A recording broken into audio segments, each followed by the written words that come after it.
திரு சூர்யா, ஒரு இவ்வளவு சிக்கலான ஒரு நடவடிக்கையை குறுகிய காலத்தில் தேர்தல் ஆணையம் எடுக்கணுமா? நாடாளுமன்ற தேர்தலில் இந்த வாக்காளர் பட்டியலை வச்சு தானே வாக்களித்தாங்க. அப்போ பிரதமர் மோடிக்கோ பாஜகவுக்கோ அளித்த வாக்குகள் தவறுன்னு சொல்கிறாங்களான்னு கேட்குறாரு. முதல்ல ஆப்ரேஷன் சிந்தூர் குறித்து பாராளுமன்றத்தில் ஸ்பெஷல் செஷன் ஒன்று கூட்டி அதில் விவாதிக்கணும் அப்படின்றது எதிர்க்கட்சிகளுடைய தொடர் கோரிக்கையாக இருந்தது. அது நிறைவேற்றப்பட்டு இந்த செஷன், அதாவது அடுத்து வரக்கூடிய செஷனில் அதை பற்றி வெளியுறவுத்துறை அமைச்சரும் பாதுகாப்புத்துறை அமைச்சரும் பேசிகிட்டு இருக்கக்கூடிய முக்கியமான காலகட்டத்தில் இவர்கள் இவ்வளவு மாதங்கள் கோரிக்கை வைத்த ஒரு விஷயம் நடக்கும்போது அதில் கலந்து கொள்ளாமல் இந்த மாதிரி ஒரு காரணத்தை காமிச்சு பாராளுமன்றத்தை முடக்குவது, நடக்க விடாமல் செய்வது அப்படின்றது இவர்களுடைய கோரிக்கையாக இருக்கின்றது. அப்போது ஆப்ரேஷன் சிந்தூர் குறித்து மக்களுக்கு இந்த அரசாங்கம் தெரிவிக்க விரும்புவதை, மக்களிடம் போவதை தடுக்கிறதற்காக இந்த முயற்சியா அப்படின்ற கேள்வியிலிருந்து தான் இந்த பிரச்சனையை ஆரம்பிக்குது. எங்கள் கட்சியினுடைய திசை திருப்பு முயற்சி. இரண்டாவது, 2005 இன்னைக்கு 2025 உட்கார்ந்து இருக்கிறோம். 4 சட்டசபை தேர்தல், 3 பாராளுமன்ற தேர்தல் நடந்திருக்கு. இந்த 7 தேர்தலில் 2015 நிதிஷ்குமார் வெளியே போய் காங்கிரஸ் ஆர்ஜேடியோட கூட்டணி வைத்த அந்த தேர்தல் நீங்களாக மீதி 6 தேர்தலையும் மிகப்பெரிய வெற்றியை பாஜக நிதிஷ்குமார் கட்சி கூட்டணி பெற்றிருக்கிறது. இப்போ இவர்கள் சொல்லக்கூடிய வாக்காளர்களை நீக்கிட்டாங்க, அவர்களை பாகுபாடு காட்டுறாங்க அப்படின்றது, நாங்கள் எங்கேயுமே ஜெயிக்காத ஒரு மாநிலத்தில் இந்த மாதிரி ஒரு விஷயம் நடந்திருந்தா நீங்க சொல்றதுல ஏதாச்சும் ஒரு அர்த்தம் இருக்கு. நாங்கள் தொடர்ந்து 7 தேர்தல்களாக 20 ஆண்டுகளாக ஜெயித்து கொண்டே இருக்கக்கூடிய ஒரு மாநிலத்தில் எங்களுக்கு என்ன மோட்டிவ் இருக்க போகுது? நாங்க ஜெயிச்சுட்டே இருக்கக்கூடிய மாநிலத்தில் நிச்சயமா சீமாஞ்சல் பகுதியில் தான் போறோம். சீமாஞ்சல் பகுதியை பத்தி சொல்றாங்க பீகார்ல. இப்போ அங்கே நீங்கள் ஆதார் அட்டையை அடையாள சான்றாக பாட்னாவில் ஒத்துக்கிறாங்க, நகர்ப்புறத்தில் ஒத்துக்கிறாங்க. சீமாஞ்சல் பகுதி மாதிரியான ஊரக பகுதிகளில் ஏற்றுக்க மாட்டேங்கிறாங்க. ஒரே ஆதார் அட்டை தான், இந்திய அரசாங்கம் கொடுக்குற ஆதார் அட்டை தான். அதுக்கு என்ன காரணம் சொல்கிறாங்கன்னா, இந்த சீமாஞ்சல் பகுதிங்கிறது பெருமளவுக்கு இந்த பூர்ணியா, கட்டிகார் இந்த இடங்கள்லாம் இருக்குது. இங்கெல்லாம் இஸ்லாமியர்கள் அதிகமாக வசிக்கக்கூடிய இடமாகவும் இருக்குது. இப்போ திட்டமிட்டு இந்த வேலை நடக்குதான்னு கேள்வியை வைக்கிறாங்க. இதுக்கு நான் பதில் சொல்லிடுறேன். இன்னும் ஒன்றே குறிப்பாக சொல்லிடுறேன். இப்போ காங்கிரஸ் கட்சியை பொறுத்த வரைக்கும் என்ன சொல்கிறாங்கன்னா, இந்த மாதிரி எலெக்ஷன் நடக்கிறதுக்கு முன்னாடி ஓட்டர்ஸ் டெலீட் பண்ணிட்டாங்கன்னா அது பிஜேபி சரின்னு சொல்கிறாங்க. ஒரே ஃப்ளாஷ்பேக், 2023 டிசம்பர் மாதம் தெலுங்கானாவில் தேர்தல் நடந்தது. த வயர், ஹிந்து எல்லாத்துலேயுமே வந்திருக்கக்கூடிய ஆர்டிக்கிள் சொல்கிறேன். 22 லட்சம் வாக்காளர்கள் நீக்கப்பட்டார்கள் ஒரு மாதத்திற்கு முன்னாடி தெலுங்கானா எலெக்ஷனில். அந்த தேர்தலில் யார் ஜெயிச்சாங்க? காங்கிரஸ் கட்சி தான் பெரும்பான்மையான இடங்களை ஜெயித்தது. அதே மாதிரி ஹிமாச்சல் பிரதேசத்தில் 2022ஆம் ஆண்டு தேர்தல் நடக்கும்போது இதே போன்ற ஒரு டிரைவ் ஏற்படுத்தப்பட்டு 45,000 வாக்காளர்கள் நீக்கப்பட்டார்கள். அந்த தேர்தலில் பிஜேபி தான் தோத்தது, காங்கிரஸ் தான் ஜெயிச்சது. வெறும் 40,000 வாக்குகள் வித்தியாசத்தில் தான் நாங்கள் தோத்தோம். அதே மாதிரி கர்நாடகாவில் 4 லட்சம் வாக்காளர்கள். ஒரே நிமிஷம் முடிச்சிடறேன். சொல்லுங்க சார். ஒரே ஒரு கேள்வி சொல்லிடுங்க. நீங்க தெலுங்கானாவிலையும் அங்கேயும் நடந்ததை கம்பேர் பண்ணாதீங்க. இது ஸ்பெஷல் இன்டென்சிவ் ரிவிஷன். இதுல இந்த 11 டாக்குமெண்ட் லிஸ்ட் அவுட் பண்ணி தெலுங்கானாவில் ப்ரொடியூஸ் பண்ண சொன்னாங்களா? உங்க சிட்டிசன்ஷிப்பை நிரூபிக்கணும்னு சொன்னாங்களா? நீ voter you have to prove your சிட்டிசன்ஷிப்னு சொல்லி பகிரங்கமா இன்னைக்கு அஃபிடவிட் போட்டிருக்காங்க. அதே மாதிரி ரிவிஷன் நடந்ததா தெலுங்கானாவில்? நீங்க சொல்லுங்க. இது சார் அப்படிங்கிறாரு. நீங்க அதை சார் வேற கம்பேர் பண்றீங்க. This is the first time. நான் என்ன சொல்றேன்னா, பிஜேபிக்கு அரசியல் பண்ண தெரியலன்றத நான் பகிரங்கமா இந்த மேடையில் ஒத்துக்கிறேன். இப்போ இந்த 3 மாநிலங்கள் Karnataka, Himachal, Telangana special intensive sir, அதாவது எதுக்குமே இடம் கிடையாது. வாக்காளர்கள் நீக்கிட்டாங்க, பிஜேபி சதி. அப்போ இந்த 3 தேர்தல்கள்லயும் வாக்காளர்கள் நீக்கப்பட்டதுனால காங்கிரஸ் கட்சி ஜெயிச்சிருச்சு அப்படின்னு ஒருவேளை எங்களுக்கு அரசியல் பண்ண தெரியலையோ எனக்கு ஆதங்கமாக இருக்கிறது. இப்போ நீங்க கேட்ட கேள்விக்கு வரேன்.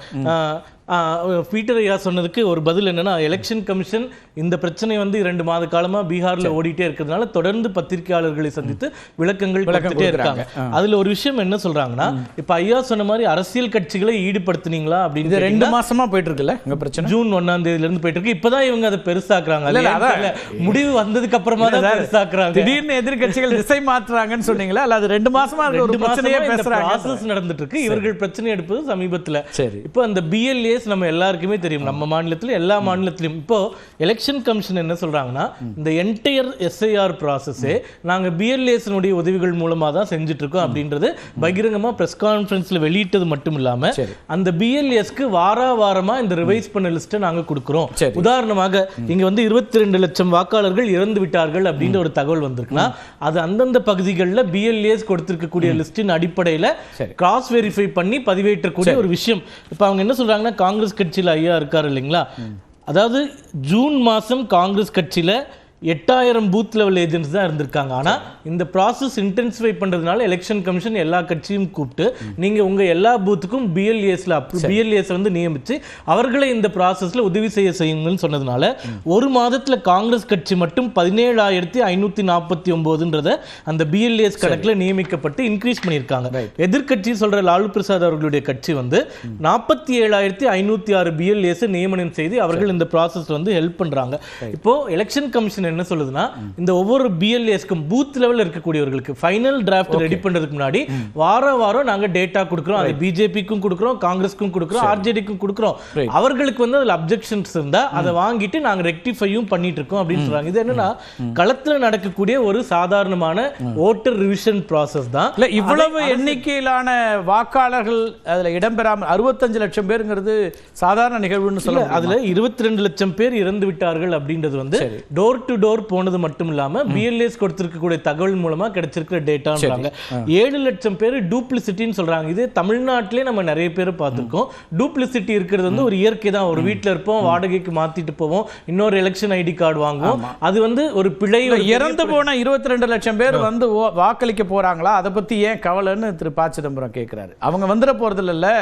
இப்ப அந்த அவங்க அந்த பேர் இருந்தாலும் இல்லைனாலும் அதனால எந்த பாதிப்பு வராது. நம்ம ப்ராசஸ் வந்து ரோபஸ்டா இப்போ இருந்தா டெத் சர்டிபிகேட் வந்துச்சுன்னா உடனே வாக்காளர் பட்டியல இருந்து நீக்கிற அளவுக்கு இன்னும் டெவலப் ஆகும். உதாரணம் இறுதியா நான் ஒண்ணு சொல்றேன். இங்க வேளச்சேரி தொகுதியில இந்த பாராளுமன்ற தேர்தலில் 80 வயதுக்கு மேல இருக்கக்கூடியவர்களுக்கு போஸ்டல் ஓட்டு ஒரு ப்ராசஸ் இருக்கு இல்லைங்களா. அது ஜென்ரலா இவங்க சொல்றாங்க இவ்வளோ பிஎல்ஏஸும் சரி, இந்த களத்துல வேலை செய்யக்கூடிய அரசியல் கட்சியை சார்ந்தவர்கள் சரி, அனைத்து கட்சியினரும் சேர்ந்து தான் வேலை செய்வாங்க. அங்க போய் நம்ம டிவியில் அடிச்சுக்கிற மாதிரி அடிச்சுக்க மாட்டாங்க. இந்த வேளச்சேரி தொகுதியை நான் சொல்றேனே, கிட்டத்தட்ட என்னுடைய பூத்ல 100 பேர் 80க்கு மேல இருக்காங்கன்னு சொன்னாங்க. லிஸ்ட்ல இருக்காங்க. ஆனா நாங்க ஒவ்வொரு வீட்டுல அந்த போஸ்டல் ஓட் போடுறதுக்கு எல்லா கட்சியினரும் போகும்போது தான் தெரியுது அதுல 65 பேர் இறந்து விட்டார்கள் சொல்லிட்டு. ஆனா அப்டேட் ஆகாம இருந்திருக்கு. இந்த எஸ்ஐஆர் ப்ராசஸ்ன்றது 2003 கடைசியா நடந்த போதும் இதே மாதிரி ரிசல்ட்ஸ் தான் நம்மளுக்கு கிடைச்சது. இதனுடைய நோக்கம் எலெக்ஷன் கமிஷன் சொல்லுது. இப்போ நீங்க கேட்ட கேள்வி, முனைவர் சூர்யா கலந்து கொள்ளக்கூடிய விவாதங்கள்லாம் கண்ணியமா தான் நடக்குது. அடிச்சுக்கிறாங்க அப்படின்னு சொல்றீங்களே, ஆச்சரியமா இருக்கு. பார்லிமெண்ட்னு எடுத்துக்கோங்க. இப்ப நீங்க கேட்டீங்க இஸ்லாமிய வாக்காளர்கள் பத்தி ஒரு क्वेश्चन கேட்டீங்க. இதே வந்து நம்மளுக்கு வந்திருக்கக்கூடியது கிஷன்கங் அப்படின்ற ஒரு பாராளுமன்ற தொகுதியில என்ன டேட்டா சொல்றாங்கன்னா 100 பேர் இருக்காங்கன்னா 124 ஆதார் கார்டு இருக்குன்னு சொல்றாங்க.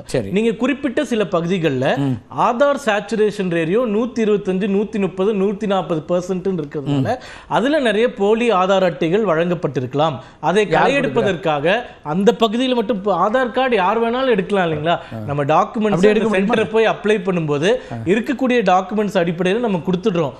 அதற்கப்புறம் ஆதார் தான் ஒரே ஆதாரம். நீங்க எல்லாரும் ஆதார் எடுங்க. நீங்க இப்ப ஆதார் யார் காங்கிரஸ் கட்சி தான். நான் ஒன்னே குறிப்பிடுற இறுதியா 2021 பாராளுமன்ற சசி தரூர் அவர்கள் சொல்றார், காங்கிரஸ் பிரதிநிதி ஆதார் அட்டையின் அடிப்படையில் வாக்காளர் உரிமையை கொடுப்பதை போன்ற ஒரு ஃப்ராடுலன்ட் இந்த டெமோக்ரஸில கிடையாது அப்படின்னு சொல்றாங்க. ரேஷன் கார்டு இல்ல நிறைய இடத்துல அதான் ரேஷன் கார்டுக்கும் எலெக்ஷன் கமிஷன் சொல்றாங்க நிறைய இடங்கள்ல போலியாக வாங்கப்பட்டிருக்குன்றதுனாங்க. நீங்க கேட்கலாம், இப்ப உங்க அரசாங்கம் தானே இருக்கு. ஆமா, இந்திய குடிமகன் இல்லாத ஒருத்தருக்கும் ரேஷன் கார்டை அரசாங்கம் கொடுத்திருக்காங்கிற கேள்வி வந்துருது. அதுதான் அந்த இடத்துல சொல்றாங்க கொடுக்கப்பட்டிருக்கு, எங்க அரசாங்கம் தான் இருக்கு அப்படின்றது நாங்க ஒத்துக்கிறோம். இந்த முறைகேடுகள் பல கட்டங்களில் நடந்துட்டு இருக்கு.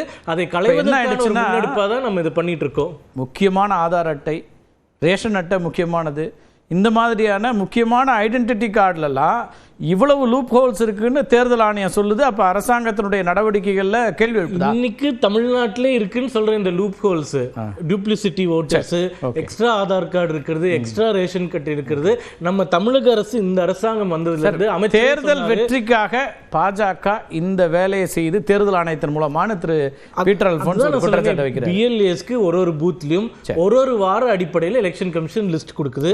அதுல ஏதாச்சும் டிஸ்கிரிபன்சிஸ் இருந்தா அவங்க கொடுக்குறாங்க. அதனால இவர்கள் சொல்லக்கூடிய விஷயம் கிரவுண்ட் லெவல்ல பீகார்ல எந்த பிரச்சனையும்